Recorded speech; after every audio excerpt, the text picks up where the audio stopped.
오늘은 우리 지난 시간에 이어서 예수님께서 우리의 상담자가 되심을 지난 시간에 우리 이사야 9장 6절 말씀을 인용하여 말씀하셨습니다. For us a son is given, and the government shall be upon his shoulder, and his name shall be called Wonderful Counselor, Mighty God, the Everlasting Father, and Prince of Peace.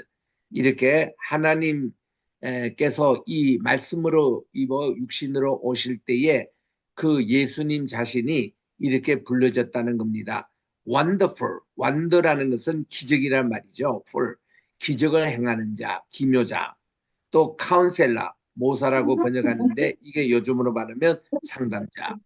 또 the mighty God, 전능하신 하나님, Almighty God, 바로 하나님이십니다. 그리고 the everlasting father, 그분이 아버지십니다. 아들이시자 아버지십니다. 그리고 the prince of peace, 평강의 왕. 이 다섯 가지 칭호 자체가 하나님의 명칭이거든요. 요거를 한마디로 여호와라 이름을 합니다. 여호와는 하나님의 기념칭호. 그 여기에 우리 두 번째 나오는 카운셀러, 우리 예수님이 카운셀러였다는 것.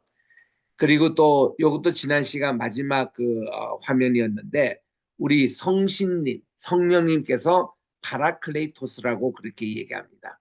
파라클레이토스가 보혜사라고 이렇게 우리 별칭하는데 보혜사 곧 아버지께서 내 이름으로 보내실 성령, 성신께서 그분께서 너에게 모든 것을 가르치시고 내가 너에게 말한 모든 것을 생각나게 하시리라. 이 보혜사란 말을 영어로서는 더 컴포터라고 번역을 하고 있고 또 한편에서는 이것이 카운슬러로 그렇게 번역하고 있습니다. Which is the Holy Ghost, 성신님, 성신님이 되시는 컴포터, 우리에게 보혜사는 바로 아버지께서 내 입으로 보내실 성령이다 그랬는데 아버지, 아들, 성령님은 한 분이세요. 같은 하나님이신데 우리 아버지 하나님, 우리 말씀이 육신되어 오신 것을 첫 번 보혜사라 그럽니다. 그리고 예수님께서 성천하시고 예수님의 이제 육은 더 이상 존재하지 아니하시기 때문에 우리에게 성신님의 방식으로 보내주신 것을 또 다른 보혜사라고 그렇게 말씀을 하십니다. 그래서 파라클레이토스라는 이 헬라 말이 바로 우리에게 위로하시는 자, 또 우리를 치료하시는 자, 우리를 회복하시는 자, 이런 분이 예수님이시라는 것을 알 수가 있습니다. 그래서 우리 오늘 요한복음 14장 26절에도 나오고 또 16장에서도 우리 주님이 또 다른 보혜사를 보내주셨다. 그럴 때는 예수님 자신이 보혜사라는 말입니다. 제1의 보혜사, 또 성신님이 제2의 보혜사, 이렇게 됩니다. 그래서 우리 예수님의 그 상담법이 가장 잘 기록된 것이 요한복음이에요. 요한복음은 예수님이 그야말로 카운슬러로서 우리에게 여러 가지 본을 보여주셨는데 그중에 우리 요한복음 4장을 잠시 묵상하도록 하겠습니다. 이 말씀은 예수님이 야곱의 우물에서 수가성에서 이렇게 그 수가성 여인과의 상담했던 그런 내용들을 보게 되는데 예수님의 상담을 통해서 우리 주님은 복음을 전하신 겁니다. 항상 예수님을 심어주신 겁니다. 이 상담이 그 목적이 되어야 합니다. 항상 우리 모든 크리스찬의 상담은 세상 상담과는 달리 우리의 목적은 복음을 전하는 데 있어요. 복음으로 가정이 회복되고 복음으로 남녀관계, 복음으로 아버지와 자식의 관계, 모든 관계에서 복음으로 나라가 회복되는, 그래서 대통령과 우리 국민 사이의 회복도 이 복음, 항상 우리는 복음 중심한 그런 상담이 되어야 합니다. 자, 우리 요한복음 4장을 한번 펼쳐보시기 바랍니다. 예수님께서 이제 3절에 보니까 유다를 떠나서 다시 갈릴리로 가실세 했습니다. 여기서 다시 갈릴리로 가실세라는 게 예수님의 지금 선교지의 본부가 이 갈릴리에 있음을 신명합니다. 요한복음은 5번이나 예수님이 갈릴리로 돌아가시는 얘기가 나옵니다. 그만큼 이 갈릴리 중심한 것인데 우리 박요한 교수님에 의하면은 그 요한복음의 갈릴리 언급은 그 갈릴리는 그 이제 이 모세의 전통이라는 것이죠. 그리고 이쪽 예루살렘은 다윗의 전통이라는 것입니다. 그래서 요한계시록은 다 이 예루살렘 중심한 남쪽, 그리고 요한복음은 이제 북전성인 바로 그 이 갈릴리 중심한 그런 모세 전통의 중심으로 이제 있다는 것이죠. 그래서 다시 갈릴리로 가실 때에 사마리아를 통과하게 됩니다. 사마리아는 그 당시 유대인들이 일부러 회피하는 곳이었습니다. 사마리아는 722년 주전 722년에 그게 이제 아수르에게 멸망당할 때에 그때 그 티그렛 빌레셋 3세가 여기에 15인종을 혼합을 시켰습니다. 그 피가 섞였어요. 그래서 그 후로 열지파가 다 이제 뿔뿔이 흩어지고 이 사람의 사마리아에는 이스라엘 사람들이 피가 섞인 혼혈 민족이라고 유대인들이 싫어했습니다.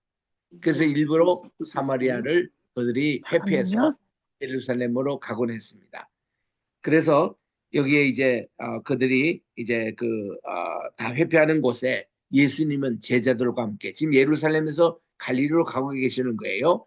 그래서 이 사마리아를 피하기 위해서 다 이게 이제 요르단 계곡을 중심으로 베산이라는 곳을 통해서 이제 무기또를 통해서 이제 다볼산 거쳐서 이렇게 갈릴리로 돌아가곤 했던 그것을 길보아 산 여기 가는 길목인 사마리아를 거치면은 더 하루길 혹은 하루나 이틀 정도 더 세이브되는 더 가까운 길입니다. 그 우리 주님이 그 가까운 길을 택해서 가고 계신 겁니다.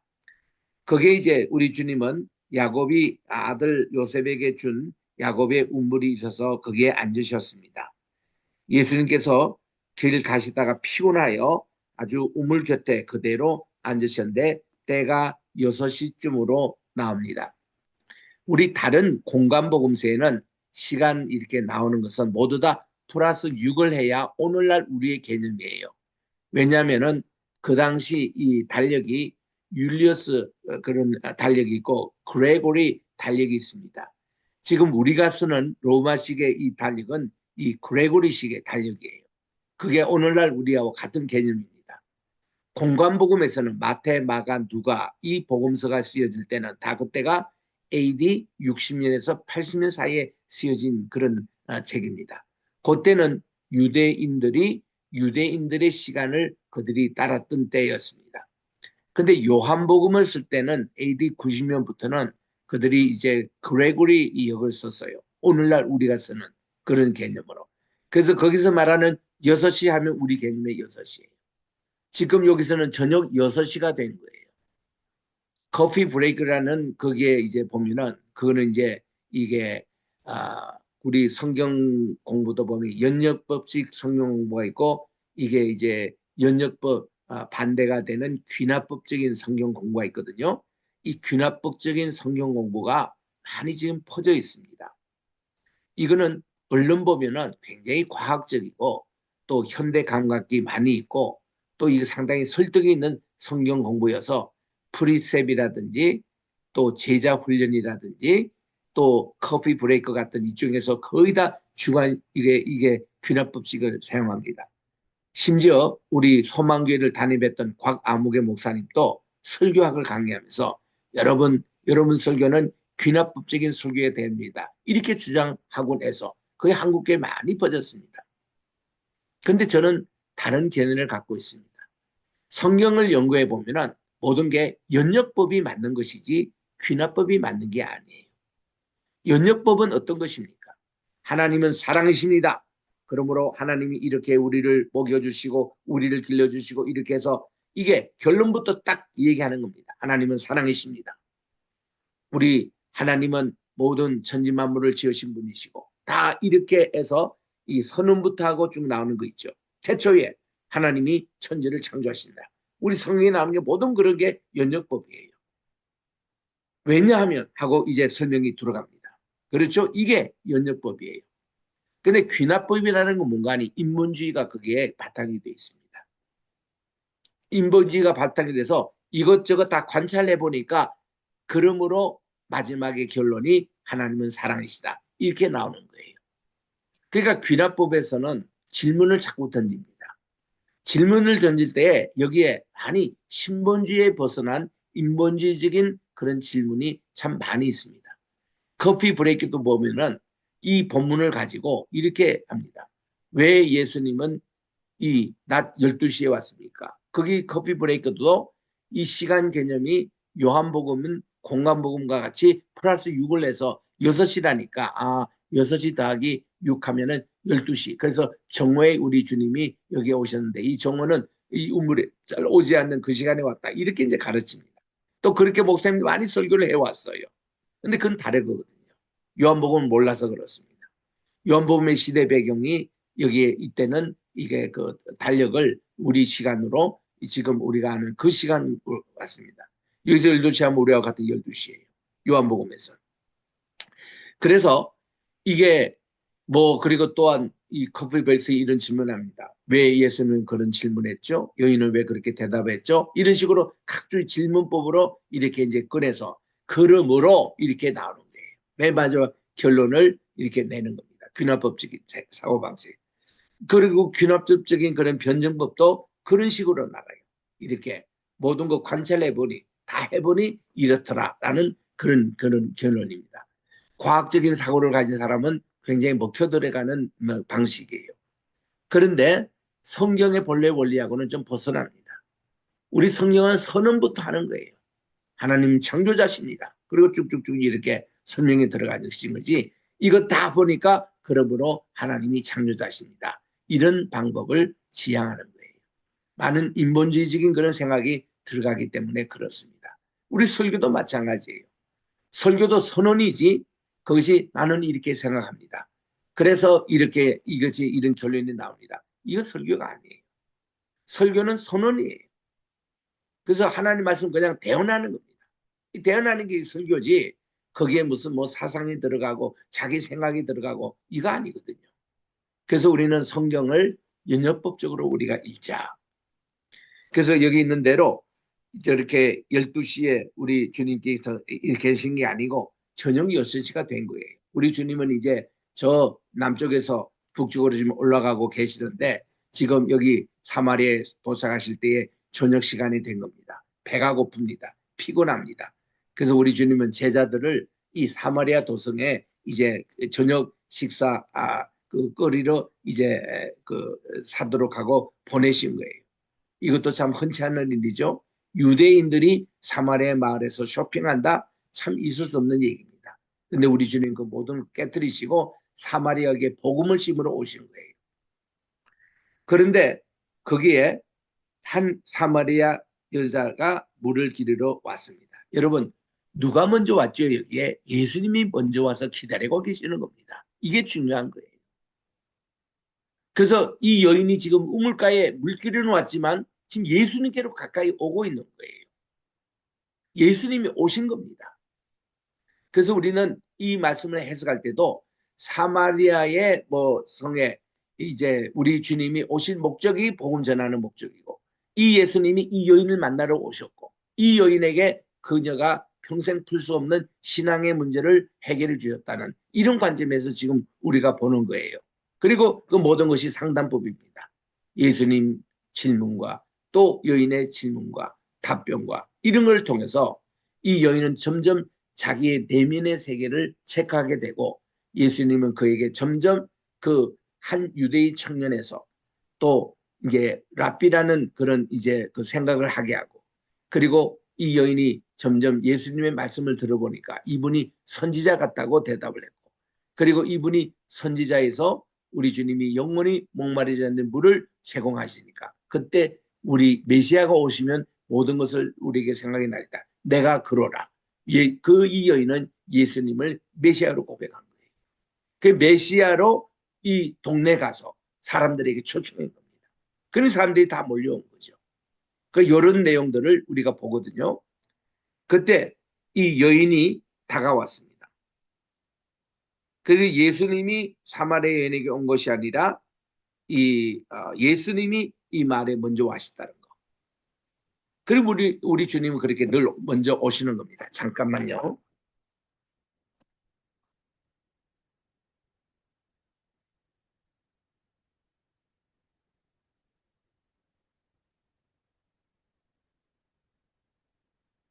그래서 우리 주님께서 이제 이 여인에게 먼저 말을 거시잖아요. 물을 좀 달라 이렇게 한 겁니다. 왜냐하면 제자들이 먹을 것을 사러 그 동네에 들어갔음이니라.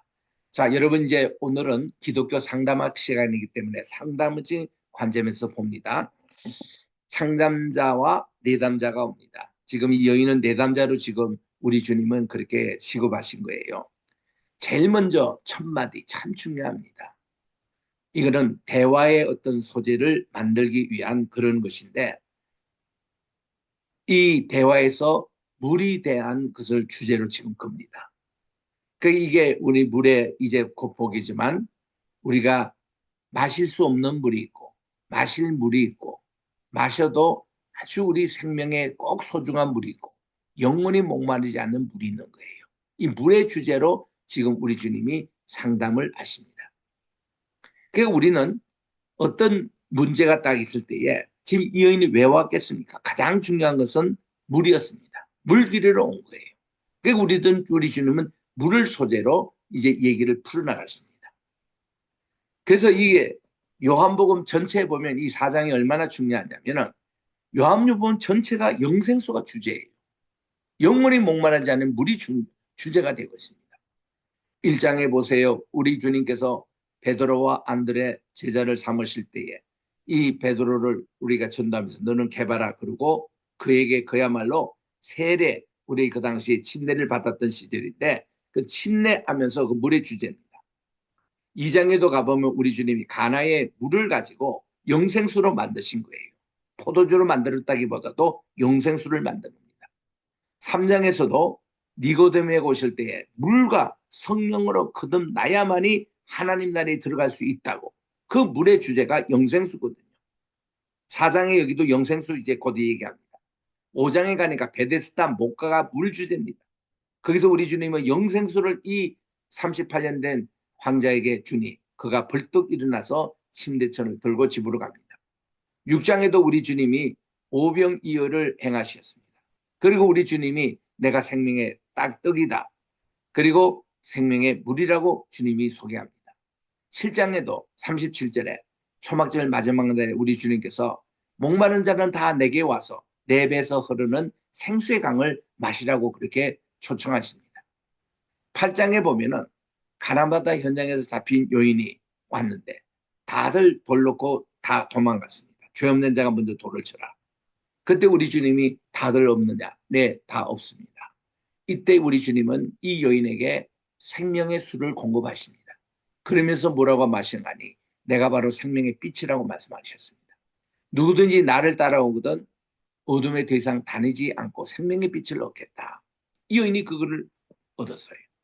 9장에 가보니까 이게 그 한 소경이 있는데 시각장애자입니다. 보지를 못했어요. 우리 주님이 침을 뱉어가지고 이 진흙에 어겨가지고 이에게 눈에 발라다 줍니다. 우리 주님의 침, 생명의 샘이에요. 이거를 가지고 눈에 발라주고는 저 실로암 목가에 가서 씻으라 그랬습니다. 그가 씻었더니 실명한 그가 다시 빛을 보게 된 겁니다. 그리고는 이 물이 다 주제예요. 10장에서는 예수님이 내가 양의 문이라 그렇게 말씀을 해주셨고 11장에서는 나는 부활이요 생명이니 누구든지 나를 믿는 자는 우리 주님의 그 영혼이 죽지 않겠다. 생명의 물입니다. 그리고 13장에서는 우리 주님이 아예 물을 대야에 떠서 배자들의 발을 씻어주시는 거예요. 그 물이 보통 물이 아닙니다. 그거를 씻어야만이 우리가 죄를 사함을 받는 그런 물입니다. 우리 주님의 보혈을 상징하는 물이었습니다. 14장에서 이런 예수님께서 내가 바로 길이요 진리요 생명이니 나로 말미암고는 그 아버지께로 갈 자가 없다. 우리 주님이 유일하신 영생수임을 소개하시는 거예요.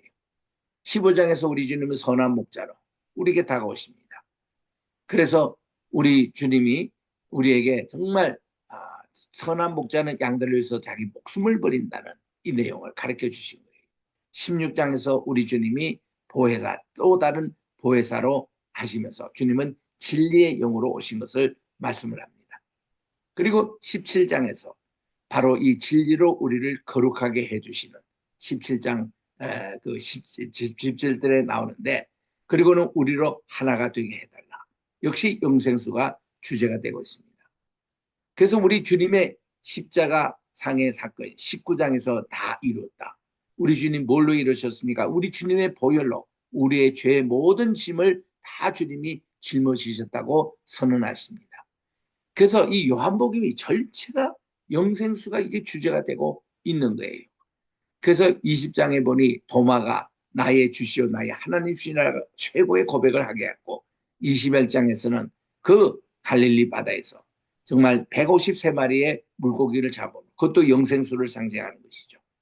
그래서 너가 나를 아가페 사랑을 하면 내가 필리오 사랑밖에 못합니다. 그래도 우리 주님은 사명을 맡겨주시는, 내 어린 양을 먹이라, 내 양을 잘 돌보라, 그리고 내 양을 먹이라, 이렇게 세 가지 사명을 주신 것. 그래서 베드로가 이제 앞으로 십자가에 순교할 것을 말씀해 주시는 그 내용입니다. 요한복음 전체를 상담합적으로 읽어보세요. 얼마나 우리 주님은 환자를 만나면 환자대로, 또 이렇게 선생을 만나면 선생대로, 거기에 주제 딱 해서 모든 것을 복음을 전하는데, 이렇게 사용한 그런 관점에서 우리가 성경을 읽으면 얼마나 재미인지 모릅니다. 먼저 우리 기독교 상담을 배울 때 가장 제가 중요하고 또 이제 강조하고 싶은 것이, 우리 자신, 여러분 자신이 주님과의 상담을 하시라는 거예요. 주님과 대화하고 주님에게 모든 어려운 문제를 다 놓고, 내가 여기에 예수님이 계셨더라면 이 문제를 예수님이 하신다면 깊이 기도하고 생각하면서 우리 주님의 방법은 이럴 것이다 하고 하는 것, 모든 노하우가 성경에 다 해답이 나와요. 우리 주님은 사랑으로 하셨습니다. 우리 주님은 용서의 방법을 하셨습니다. 우리 주님은 실행을 하셨습니다. 말로가 아니라 실제로 행하는 이 모든 과정 하나하나를 우리가 참 배울 수 있잖아요. 그래서 우리는 이런 방법으로 우리 이 여인과의 그런 대화 속에 계속 봅니다.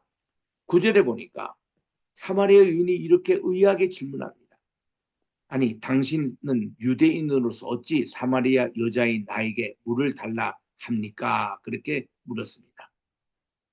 이 여인이 예수님을 지금 유대인 한 청년으로 봅니다. 이는 유대인이 사마리아인과 상종하지 아니함 일러라는 것이에요.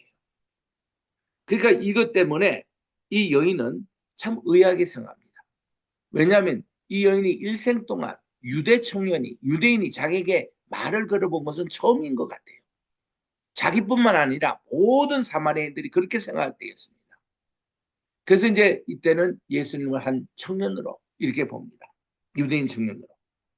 그때 주님은 대답하시되, 내가 만일 하나님의 선물과 또 내게 물 좀 달라 하는 이가 누구인 줄 알았다면 내가 그에게 구하였을 것이요 그가 생수를 내게 주랴. 우리 주님 이제는 물을 좀 달라는 단계에서 생수를 언급합니다. A living water. 살아있는 물을 언급하십니다.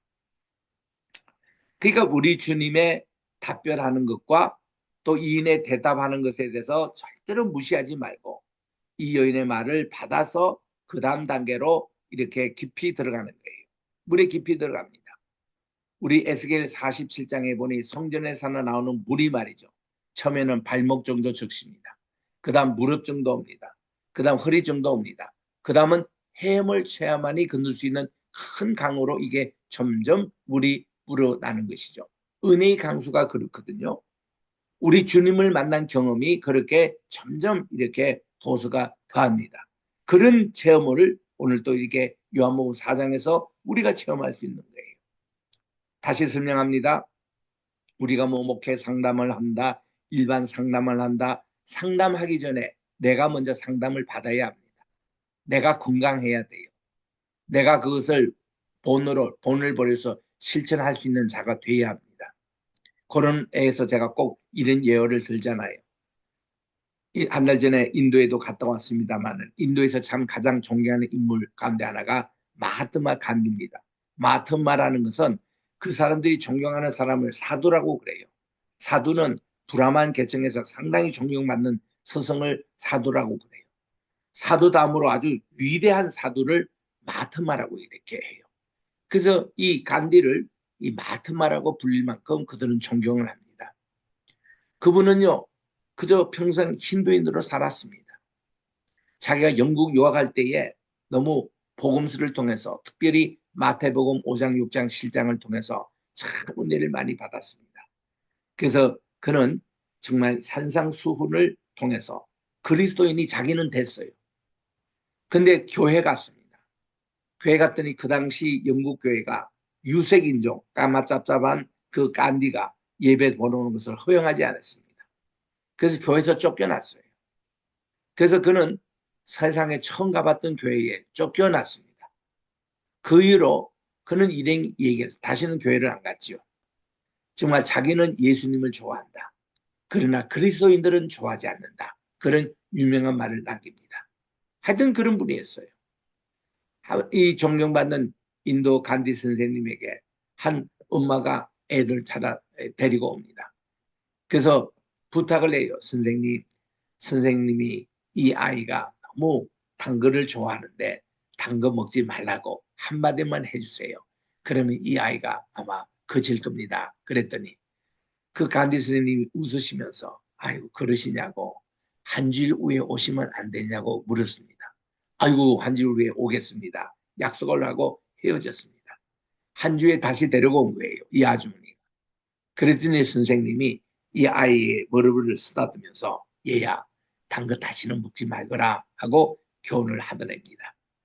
그때 이 아이가 말이죠. 아이가 엄마가 물은 거예요. 선생님 뒤에서. 선생님 왜 일주일 전에 진작 하셨더라면 일주일 전에 우리 애가 끊고 단 거를 안 먹을 텐데 왜 이렇게 일주일 시간을 두셨습니까? 했더니 웃으시면서 아주머니 제가 일주일 전에요. 저도 단 거를 먹고 있었거든요. 근데 제가 단 거를 먹고 있는데 그걸 가지고 아이에게 내가 교훈한다는 게 말이 되지 않지 않습니까? 그래서 제가 일주일 동안 저도 단 거를 다 스탑하고 그리고는 오늘 이렇게 얘기를 했습니다. 아, 그랬던 분이에요. 이런 예화가 인도 사회에 쫙 퍼진 겁니다. 우리 예수님을 닮아가는 우리 그리스도인들이 예수님처럼 우리가 살아야 된다는 거예요. 요가하고 뭐 연관되는 얘기이기 때문에 한마디 더 하겠습니다. 제가 미국에서 목회할 때에 정말 우리 유년주일학교 아이들 선생님을 통해서 얘들아 이 사순절 기간에는 우리가 좋아하는 거 한 가지 하지 말자 그렇게 해서 이렇게 선생님이 물어봤대요. 아이들 12명에게 너는 사순절 기간 동안 뭐를 중단하지? 내 선생님 저는 TV 보는 거 중단하겠어요. 또 어떤 아이는 예 저는 이렇게 그 단 거 먹는 거 좋아하는데 캔디 내 초콜릿 내 사순절 동안 먹지 않겠어요. 애들이 그런 대답을 하더래요. 그걸 그대로 지킵니다. 그 아이들이 어른들보다 낫다니까요. 그래서 뭔가 이렇게 아예 자기가 좋아하는 거 한 가지 내지 않는 거 그런 거를 우리 이 사순일간 동안 우리는 어떻게 예수님을 닮아가야지 내가 평생 교회 다니고 직분자로 있고 선교사로 목사로 또 권사로 또 이렇게 장로로 이렇게 있는데 나는 우리 예수님을 어떻게 닮아가야지 우리 자신부터 상담이 돼야 되는 거예요. 그래야만이 건강하고 건전한 상담자가 될 수 있다는 겁니다. 남에게 이렇게 할 수 있는 그런 그 하나의 귀감이 될 수 있는 것이죠. 모범이 되는. 그래서 우리 디모데전서 4장 12절에 말씀해 보니 바울은 그 디모데에게 내 연수함을 아무도 없인 여기지 못하게 하고 말과 행실과 믿음과 사랑과 정절과 그리고 또 하나 더 있어요. 인스피릿 영에 대해서 모든 믿는 자의 본이 되라. Good example of believers라고 그렇게 말씀하셨습니다. 그래서 우리는 이렇게 내가 본이 되고 나서 그 다음 내 삶 자체를 보고 사람들이 벌써 상담이 돼야지 내 말은 이렇게 해놓고 행동은 그렇게 다른 것으로 나가면 되지 않습니다. 우리 한국에 지금 가장 골변하고 있는 것이 거짓말 문제예요. 어? 법정에서도 판사들이 거짓말돼서 옥마는 판결이 있더라니까요. 그러니 국민들이 다 지금 식상을 합니다. 정직하게 살기를 원해요. 나는 그렇지 못하지만 지도자는 그렇게 살기를 원해요. 그런데 한국의 정치적인 지도자, 교계 지도자 정직하지 못한 것을 볼 때에 얼마나 다들 실망들 합니까? 자기 자신에게 정직해야 돼요. 먼저. 자기 자신을 속이고 뭘 하겠습니까? 그래서 우리는 내가 하늘을 우러러 죽더라도 나는 거짓말하지 않겠다. 나는 정직하겠다. 죽더라도 거짓말하지 말라. 이런 교훈들이 우리에게는 다가오는 거예요. 그 예수님 지금 이 여인에게 생수 문제를 얘기합니다. 이때 11절에 여자가 이릅니다. 주여 물기를 그릇도 없고 이 우물은 깊은데 어디서 당신의 그 생수를 얻겠습니까? 이 여인이 칭호가 바뀝니다. 그전에는 그냥 유도의 청년 정도로 알았다가 11절에 와서는 주여라고 부릅니다. 물론 여기서 주여라는 것이 존경하는 그런称호예요. 랍비라는 그런 생각을 가지고 있습니다. 아, 이분이 생수를 얘기한다. 이 랍비가 아닐까. 유대인 가운데 지도자로서 랍비라고 생각하면서 이렇게 이제 얘기를 합니다. 아니, 물기를 그릇도 없고 이 물은 깊은데 어디서 당신이 그 생수를 얻겠습니까? 자기는 지금 물길러 물동이도 들고 오고 그리고 이 물을 퍼내는 이제 바가지도 지금 들고 오고 그렇게 다 있는데 지구가 있는데 지금 선생님은 그것도 없이 어디서 생수를 얘기합니까 하고 생수에 대한 질문을 던집니다. 그랬더니 이 여인이 또 아는 척 한마디 더 합니다. 이 우물은 우리 조상 야곱이 우리에게 전해준 것이로 우리가 여기서 자기와 자기 아들들과 짐승이 다 마셨는데 그러면 이 선생님은 야곱보다 더 크십니까? 라고 그렇게 묻습니다. 그때 우리 주님은 더 깊은 바다로 끌고 갑니다. 그래, 이 물을 마시는 자마다 다시 목마르지? 맞습니다. 이 물을 마시면 또 목말라요. 근데 내가 주는 물을 마시는 자는 영원히 목마르지 아니하리니 내가 주는 물은 그 속에서 영생하도록 솟아나는 샘물이 되라. 이게 주제의 말씀이에요. 영생이 이르는 생물, 이것이 영생수입니다. 생명수입니다. 새 예루살렘의 한가운데 흐르는 그 생명수. 이것을 딱 얘기를 했습니다. 그랬더니 이 여인이 그동안 진리에 대한 목마름이 있었어요. 참된 종교에 대한 목마름이 있었습니다. 이 여인이 눈이 딱 떠지면서 주님, 그런 물이라면 제게도 주십시오. 그 목마르지 않고 또 여기 물길로 오지도 않게 하옵소서라고 그렇게 간청을 합니다. 이 표현 속에서 지금 이 여인은 대단히 그동안 갈증이 있었습니다. 진리에 대한 갈증, 메시아에 대한 갈증, 그리고 복음에 대한 갈증. 이게 온 것이 지금 분명합니다. 이게 지금 이 우물에 뭐 두레박해서 물 뜨는 이런 수준이 아니고 말씀 속에서 지금 이 여인이 딱 오는 게 있었습니다. 그래서 이거를 우리 주님께 요구를 하셨어요. 그러니 우리 주님은 왜 이 여인이 이 물을 발견하지 못하고 이런 영적인 목마름에 있느냐 원인을 우리 주님은 찾으십니다. 그래서 그렇다면은 내 남편을 불러오라고 그렇게 말씀합니다. 너 남편을 데리고 와. 이렇게 우리 주님이 말씀하시는 거예요. 그랬더니 이 여인이 대뜸하는 것이 저는 남편이 없습니다. 그때 예수님께서 말씀하시기를 내가 남편이 없다 함이 옳도다. 여기서 말하는 남편이라는 게 여러 가지 뜻이 있습니다. 쉽게 말하면은 이것은 우리 가정에 내가 남자친구 데려오느라 아니면 내 남편을 데려오느라 내가 아기들이 있으면 아기 아빠를 데려오느라 이런 뜻도 있지만은 여기서는 또 한 뜻이 더 있는 것이 두 가지 뜻이 더 있습니다. 왜냐하면 예수님 당시에 일반 사람들이 사용하는 언어가 아람어였습니다. 아람어에서 남편이라고 말하는 그 단어가 바알이라고 했어요. 우리 바알 종교의 그 바알이 아닙니다. 그와 같은 아람의 뜻이 바알은 세 가지 뜻이 있어요. 남편 혹은 이제 왕, 어떤 군주 이런 거 할 때 왕, 또 자기가 믿는 종교의 그 신앙의 대상, 그러니까 우리로 말하는 신이죠. 이런 것을 남편이라고 했던 그 시절이거든요.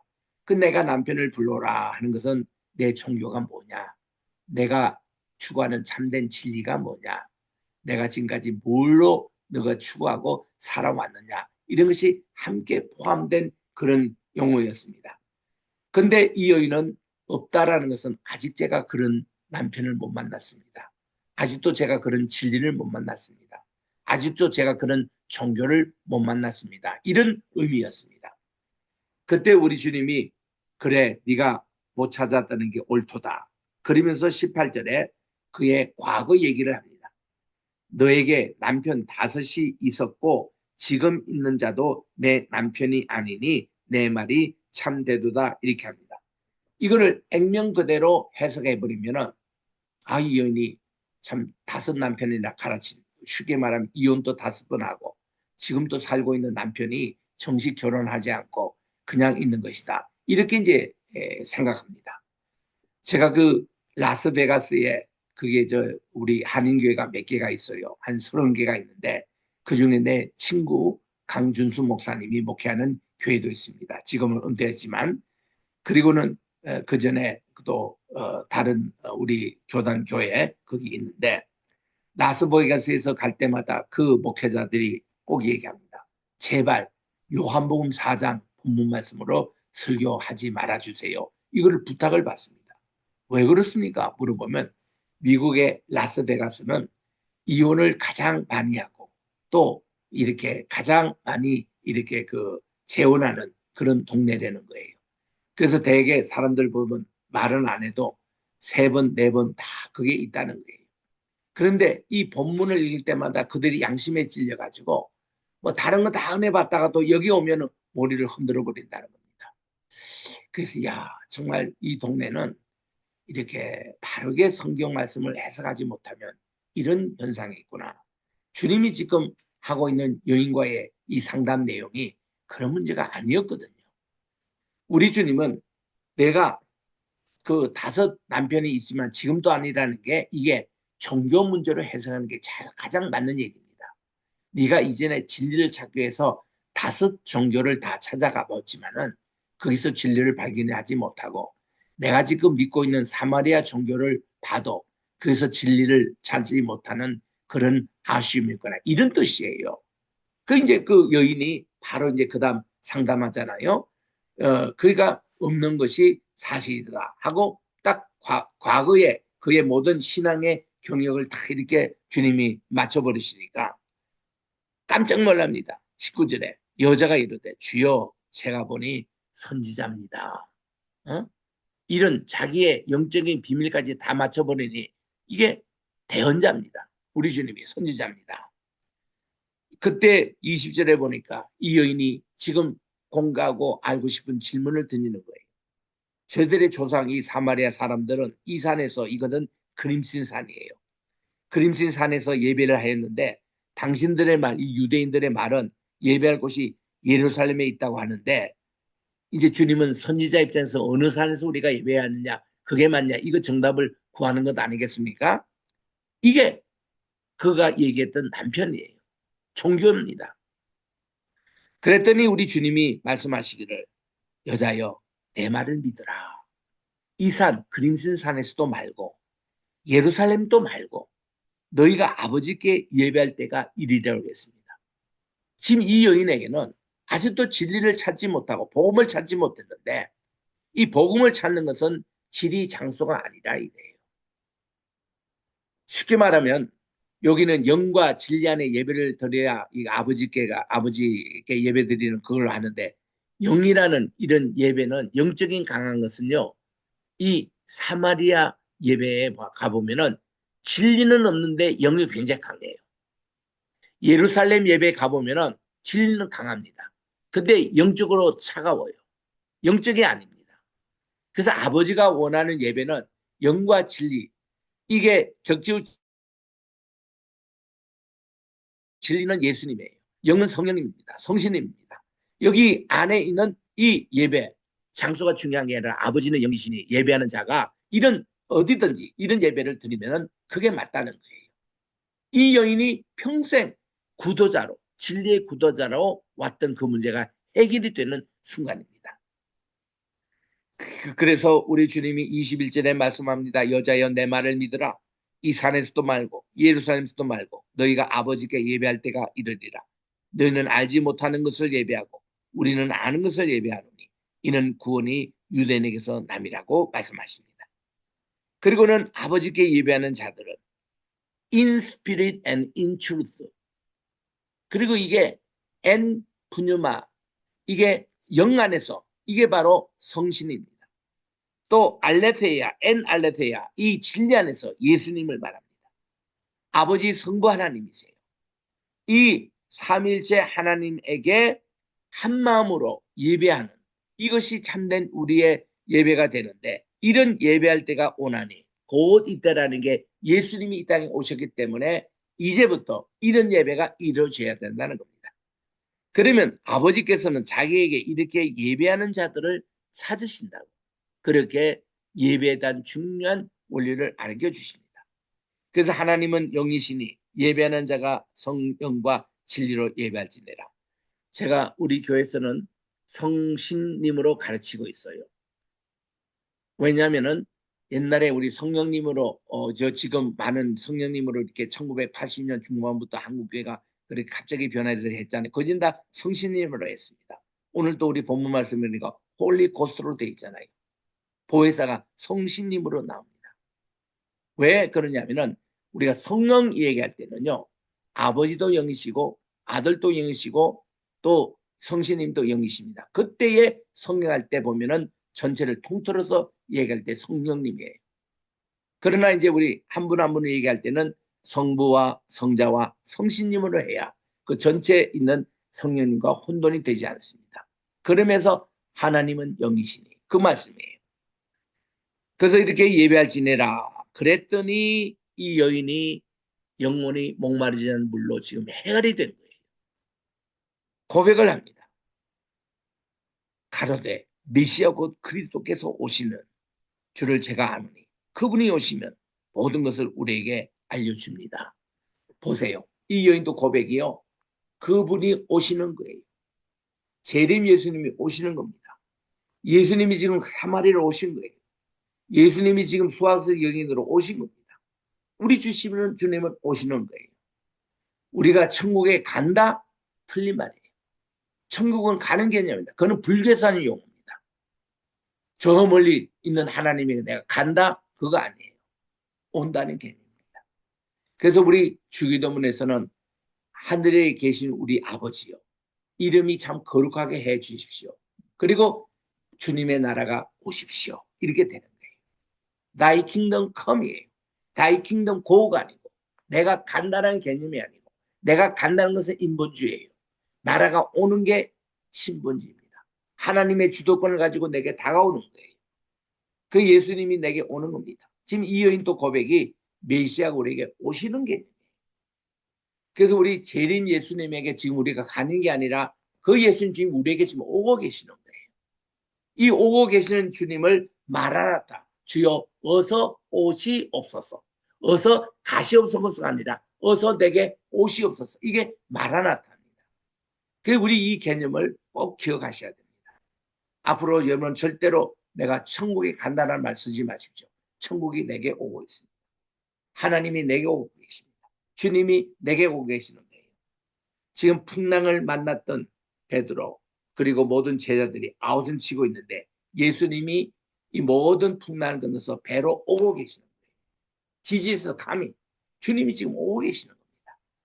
이 산불이 지금 가다갔던 우리 한국 주님이 지금 오고 계세요. 위기 상황, 이 정체적인 위기 상황 주님이 오고 계신다는 겁니다.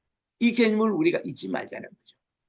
그래서 우리 여기 26절에 예시 25절에 그리스도께서 우리가 오시면 우리에게 모든 것을 알려주겠습니다. 그때더니 예수님께서 I am he, 내가 너가 말하는 그로라. 우리 주님이 메시아라는 것을 분명히 밝혔습니다. 그랬더니 이때의 제자들이 돌아왔거든요. 예수님과 수가성 여인과 대화 나누고 상담하는 것을 이상히 여겼습니다. 왜냐하면 서로 사마리아 사람과 유대인들 상종하셨는데 우리 주님이 유대인이 아니에요. 우리 주는 하나님 자신입니다. 무엇을 구하시나이까? 왜 그와 말씀하시는가? 묻는 자는 없었습니다. 이때 예인 보세요. 28절에 여자가 물동이를 버려두고 동네로 들어가서 사람들에게 이르되 내가 행한 모든 일, 내가 행한 것은 구도자의 삶이었어요. 그 사람들은요, 이 여인을 동네 사람들이 존경했나 봅니다. 저분은 진리를 찾는 사람이야. 참된 종교를 찾아가는 사람이야. 그래서 여기가 진리인지 저기가 진리인지 구도자의 모습으로 살아갔던 그인을 마음속으로 존경했던 사람들이 많았습니다. 그래가지고 그가 이른데 이 여인이 말이죠.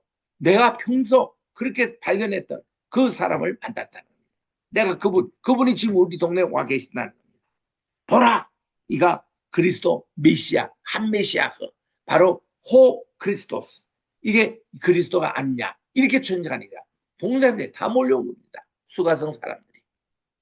만약에 이 여인이 우리가 커피 브레이크나 귀납법 성경에서 잘못 해석한 대로 남편 5명이나 갈아치우고 6명 지금 사람도 자기 남편을 알고 이런 것에 아주 악명 높은 그런 사람이었다면 동네 사람들이요. 내가 또 누구를 만났다 하니까 아이고 저 또 7번째 또 어느 놈을 만났느냐고 누가 오겠습니까? 그러니까 성경을요. 우리가 이게 자세히 보셔야 됩니다. 그러니까 이 여인에게 그런 이제 아니 센셋이 일어난 거예요. 와서 그들이 와서 직접 예수님의 말씀을 듣습니다. 들어보더니 그들이 스스로 고백해요. 어이구 우리 이제 요즘으로 말하면 여자 선생님이죠. 우리 수가성 여인. 당신이 평소에 이런 진리 저런 진리 이런 저런 성경 뭐 이렇게 인도하시던데 이제 당신의 증문보다 우리가 직접 와서 들어보니 맞습니다. 야, 이 메시아가 우리 사마리아 성에 오셨네요. 다들 좋아했습니다.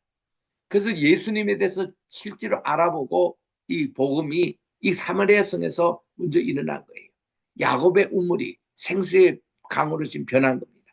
그래서 이렇게 주리 주님께서 참 상담의 가장 성공의 케이스 하나가 이 말씀을 우리가 뽑는 거예요.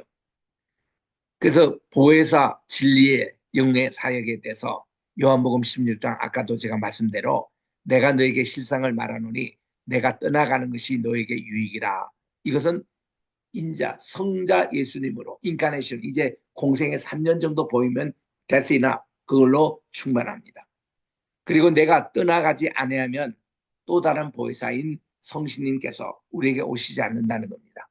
그러면은 내가 가면 그를 바로 너에게 보내시리라 하고 우리 주님은 부활 성천하신 지 열흘 만에 성신님을 우리에게 보여주신 거예요. 그래서 이렇게 성신님은 우리에게 죄에 대해서 의에 대해서 심판에 대해서 세상을 책망하리라고 말씀해 주셨습니다. 근데 그럼 죄에 대해서 책망한다는 것이 뭐냐 하는 것은 저희가 나를 믿지 않기 때문에 예수님이 하나님이신 걸 믿지 않아요. 예수님이 하나님의 아들인 것을 믿지 않습니다. 또 성신님께서 예수님이 보내오신 또 다른 보혜사라는 것을 믿지 않습니다. 이게 죄입니다. 불신이 가장 큰 죄입니다. 두 번째로 죄가 의에 대한 겁니다. 세데크, 디카이오시네, 헬라말로 디카이오시네인데 이 의는 바른 방향, 바른 궤도입니다. 의라 하면 내가 아버지께로 가는데 바른 방향이에요. 너희가 다시 보지 못할 것이요. 아버지께로 가는 그 길을 우리가 따라가면 그 의의 길로 걷는 거예요. 옳은 길 따르라 의의 길을 세계 만민이 나갈 길. 우리 주님의 길로 나가는 게 구원의 길, 의의 길, 아버지의 길, 그 길입니다. 그 길로 가는 게 의에 대해서 성신님께서 우리를 가르치시고 우리를 인도하시고 또 우리를 상담하시고 세 번째로 심판에 대하라 하면 이 세상 임금이 심판을 받았음이니라. 그래서 내가 아직도 너에게 이럴 것이 많지만 지금은 너희가 감당치 못하리라. 우리 주님이 하고 싶은 얘기 많지만은 지금은 해도 우리가 깨닫지를 못해요. 우리가 좀 더 잘해야 합니다. 그래서 우리 진리라는 것은요. 우리의 진리의 귀가 처음부터 다 열리는 게 아니에요. 차차 성숙되면서 열리게 되어 있습니다. 우리의 눈도 마찬가지예요. 우리의 두뇌도 마찬가지입니다. 주님을 아는 지식이 평생 동안 우리가 자라나야 합니다. 그래 그만큼 더 보이는 거예요. 우리가 고난을 많이 당하잖아요. 고난을 당하면 고난 속에서도 우리가 주님의 말씀을 듣고 주님의 그를 깨달을 때가 있습니다. 그러면 고난이 내게 유익이 되는 거예요. 그 우리 상담자는요, 많은 경험이 있는 분일수록 좋습니다. 왜냐하면 그 피담자가 가지고 있는 많은 그런 삶의 현장 속에서 있으니, 제가 이제 미국 갔잖아요. 우리 그때 갈 때는 유학 시험을 봐야 됐습니다. 또 미국에 가더라도 돈을 많이 못 가져가냐요. 우리 한국이 가난하기 때문에 3,000불 이상 못 들고 갔습니다. 3,000불 이하 들고 가봤댔자 미국에서는요, 기숙사 얻어서 한 학기 그거 다 못 냅니다. 등록금 낼 수도 없어요. 그거 가지고. 그 누구나 가면 거기서 알바를 합니다. 우리 옛날에 우리 독일 말로 아르바이트라 이렇게 했는데 요즘은 한국에 와보니까 다 알바라고 그걸 줄여서 얘기하더라고요. 다 우리 일을 했습니다. 그래서 제가 미국 가서 돈 없이 가가지고 얼마나 고생했는지 모릅니다. 그 낮에는 수업을 받아야 되고 밤에는 숙제를 했는데 시간에 야경꾼을 합니다. 밤에 남의 집에 가서 그 이제 정원을 이렇게 막 꺾어주는 이게 꽃을 꺾어주는 일을 합니다. 홍수가 져가지고 우리 교수님 그 방에 그 물로 가득 차 있는데 그 물을 다 퍼내고 그 책 전부 다 선풍에다가 전부 다 날리면서 그거를 말리는 알바를 했어요. 또 이제 뭐 식당에 한국 식당에 가서 이게 접시 닦는 일도 합니다. 또 한국의 세탁소에 가서 프레싱하고 그 더운데 땀을 흘리면서 그런 일을 합니다. 이자진 센터에 가서 무거운 것을 옮기면서 그게 돈이 가장 수입이 많은데 그거는 하루 일하고 이틀 몸살을 앓아야 되는 그런 일을 했습니다. 제가 그렇게 한 지 5년 동안 고학하면서 유학이 아니고 고학이었어요. 그렇게 공부하면서 하버드 대학 공부하고 프린스턴 대학 공부를 하고 저기 저 보스턴 대학 공부를 한 거예요. 그 값지게 오늘날 이런 모든 것도 참 저는 돈 많이 들어서 공부한 내용입니다. 이거를 지금 여러분들이 지금 소개하고 있는 건데 그래서 이런 많은 경험을 하두세 내가 나중에 느꼈지만 그다음 한인 목회를 하게 됐잖아요. 처음에 미국 백인 목회 1년을 했습니다. 그러다가 미국 장로님이 내보고 희석일 수 있다고 여기 한인들이 몇 가지 있는데 이들에게 한국말로 예배를 좀 인도할 수 없느냐. 그래서 한인 목회까지 그렇게 하게 됐습니다. 하다가 보니까 이제 주경 야독이에요. 그렇게 공부하고 주말에는 또 한인 목회를 하면서 그렇게 했는데 참 교회에서 제가 설교할 때에 한 10분, 20분만 지나면 꾸벅꾸벅 졸고 있는 김지사님 보여요. 저분 다 이해합니다. 아, 어저께 또 밤새도록 그분은 외양선이 도착하면 물건을 대줍니다. 한국 신문도 갖다 주고 음식도 갖다 주고 그 일을 하는 분이에요. 밤새도록 하다가 오늘 지금 예배당에 와서 예배 시간에 지금 졸고 있어요. 얼마나 주님은 사랑하는 자에게 잠을 주신다고 얼마나 그게 귀엽게 보이든지 아무 내색 없이 정말 그분 잠자도록 그렇게 했습니다. 제가 그런 경험이 많기 때문에 어떤 이민 사회에 흉악한 그런 일을 당하는 분들 다 이해가 되죠. 가서 신방 가서 기도 한마디 해주도 아주 구구절절 아주 그분에게 감동이 되는 기도가 나옵니다. 왜냐하면 내가 해봤기 때문에. 그래서 제가 사회 경험이 별로 없었던 저에게 하나님께서는 고학이라는 유학 생활을 통해서 그를 간접차이에 했듯이 그런 내용이에요. 그래서 우리 요즘 한국에 산불로 많이 지금 힘들어하지만은 불 난 것을 한번 경험한 분들은 거기 빈터에서 숯덩어리만 남았던 거기서 다시 재건할 때에 불같은 부흥의 역사가 일어납니다. 그게 무디 목사님이 그렇게 시카고를 부흥시켰잖아요. 1875년에 시카고가 화재 나가지고 완전히 제때마가 됐습니다. 거기에 무디가 무릎을 꿇고 주님 이제는 여기에 이제는 성신님의 불로 임하여 달라고 그렇게 했더니 교회가 성장이 되고 10만 명 대학생들이 외지에 나가서 내가 발란티어 미션대 하겠다고 나서고 그랬던 분들이 다 일본 한국에 와서 초창기 선교사님들 다 거기 출신 아닙니까? 그래서 이게 화재가 나도 그런 거를 경험했기 때문에 화재 난 사람들에게 그만큼 경험이 되고 내가 병원에 입원하고 내가 아파본 사람은 그만큼 내가 병원에 신방을 해도 구구절절히 이렇게 또 이렇게 같은 공감을 가지고 기도하게 되고 참 이렇게 되더라고요. 그래서 우리 이 상담이라는 게 참 이거 어렵기도 하지만 또 재밌습니다. 이거는 또 누구에게나 해당되는 겁니다. 신학교는 신학교대로, 교회는 교회 현장에서, 가정은 가정대로, 또 직장에서 직장, 또 사업에서 우리 모든 직원들과의 과정, 이 모든 게 정말 성경적인 상담이 얼마나 우리에게 중요한지 몰라요. 그래서 이 의외되는 거는 그겁니다. 심판에 대한 거 봅시다. 이게 심판은 다 교만 때문에 나오는 하나님의 책질입니다. 내가 아직도 너에게 이럴 것이 많으나 너희가 지금은 감당치 못하리라. 그러나 진리의 성신님이 오시면 너희가 이 모든 것을 진리 가운데로 인도하시느니, 요거를 into the truth입니다. 진리 가운데로. 이게 우리 구정재 선교사님이 요걸 주제를 가지고 우리 한국의 캐토릭의 잘못된 점과 복음의 진실성에 대해서 평생 강의하시다가 마지막에 순교하신 분이 있습니다. 구영재 선교사님. 우리 CCC에서 사형리라는 게 있잖아요. 그거 최초로 번역하신 분이에요. 그러니까 CCC 최초 간사 출신이죠. 그분이 이제 번역하신 우리 상인들 지금 또 사용했지만은 그분의 그 트위터 타이틀이 Into the Truth입니다. 진리 가운데로, 이 말씀이에요. 그래서 그분이 자유로 말하지 않고 오직 듣는 것을 말하며 장래일을 내게 알리시리라.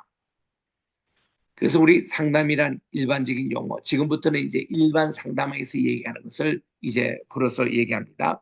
상담이란 용어, 카운셀링을 번역하면 여기서 카운셀링 할 때 L이 두 개가 보통 들어갑니다. 영국식 영어가 그래요. 카운셀링. 근데 보통 미국식 영어는 L 하나죠.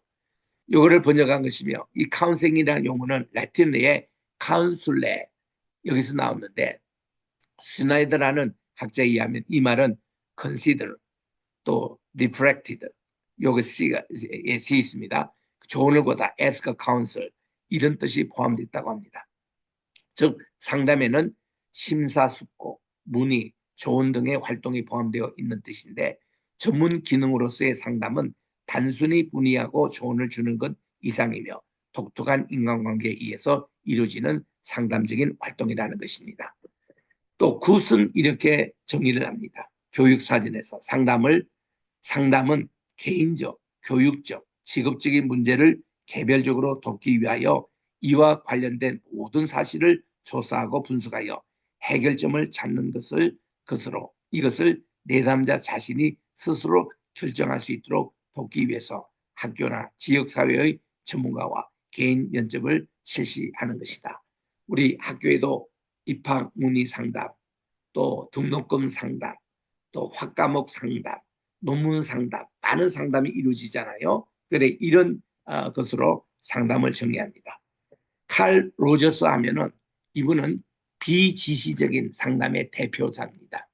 그러니까 칼 로저스에 대해서는 우리 그 연세대학교의 우리 정 교수님도 많이 소개하는 분입니다만은, 칼 로저스의 상담학은 이렇게 정의합니다. 상담은 내담자와 상담자 간의 안전한 관계에서 과거에 부정하였던 경험을 다시 통합하여 새로운 자기로 변화시키는 과정이다. 이게 참 중요합니다.